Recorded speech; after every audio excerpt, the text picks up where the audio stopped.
Okay, so in this video, I'm going to show you the settings I personally use to do my trading. No matter the time frame I'm in, no matter the coin I'm in. So once you're in your trading view and that you've added your Lux Algo 4.0 or beyond, the first thing you're going to want to do is save. So here you're going to click on Save Layout. Me personally, I always set myself on autosave. It's going to save every 10 minutes. But every time you do something, you can also save without waiting for the 10 minutes. But always turn the autosave on when you're creating a chart, right? So now the first thing you want to do, obviously, once you've added the Lux Algo 4.0 or beyond, you go in the gear where it says settings, and we're going to start adding the settings. Now the first thing we're going to need to make sure that you're on is the signal mode. So what you want is confirmation and exits. You skip the signal sensitivity. Here you'll notice it says 22, here it says 22. But this changes pretty much every day, so eventually you're going to have like 50, 60 charts. You don't want to start changing that every day.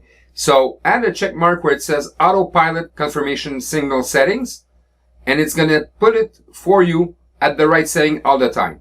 As for the SR mode, you always want to put this on predictive ranges. What's that going to do? It's going to make those lines appear here. The red and blue lines, these are your support and resistance lines. So this is going to be useful when you're going to be trading. So always select at the SR mode, the predictive ranges. You leave all the rest the same. Where it says candle coloring, you want to select confirmation simple.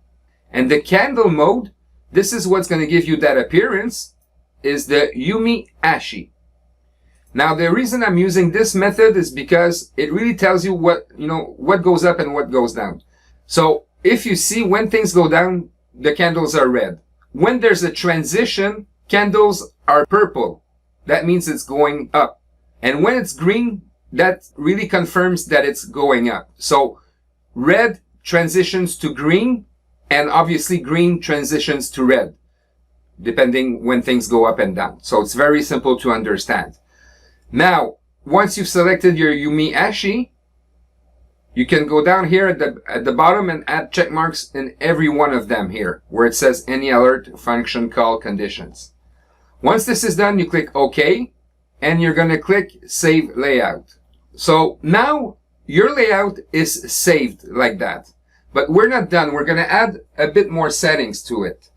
So now this time you're going to go in Indicator, and you're going to write MACD. And you're going to add MACD. Now, I've already got it here, so I won't add it a second time. Then you want to add your stock RSI. So you write stock, and you look for stochastic RSI. So you click on that, and it's going to add this here. Then, the third indicator, you're going to write EMA. And you're going to click on this 4 times. 1, 2, 3, 4. Now we're going to go and add settings in those 4. So the first EMA, you're going to click on the settings gear. And you're going to write 21, where it says length. Then you click OK. You go in the second one here.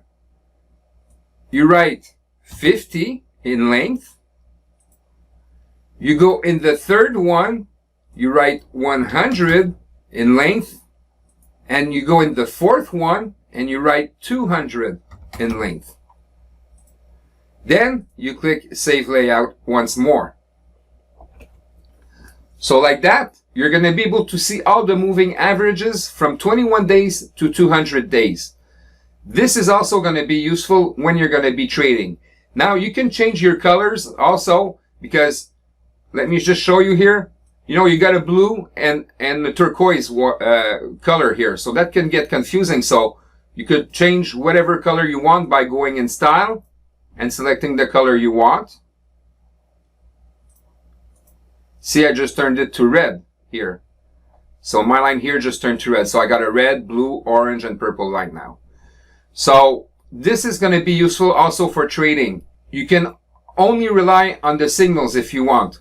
Without these things, these are just there to confirm that you're going into a good trade, right? So The more you know about the stock RSI and the MACD and the moving averages, well, the more you're going to be able to select the time of the trade you're in right now.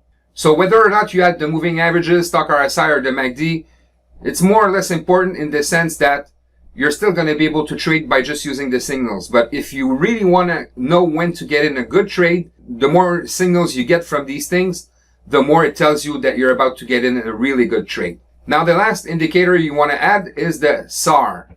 S-A-R. So that's the parabolic SAR you're going to select here. And once you've added that, it's going to select a blue color by default, but you're going to want to put it in green to make it pop. So once this is done, I'm going to show you what this is. So you see those little dots on top or at the bottom? This tells you whether we're about to enter an uptrend or a downtrend. So when the dots are on top, it means we're about to enter a downtrend. And when the dots are at the bottom, it tells you you're about to enter an uptrend. So this is also a good indicator to combine with the stock RSI, the MACD, and the moving averages. Now, these are the only settings that you need to be a good trader.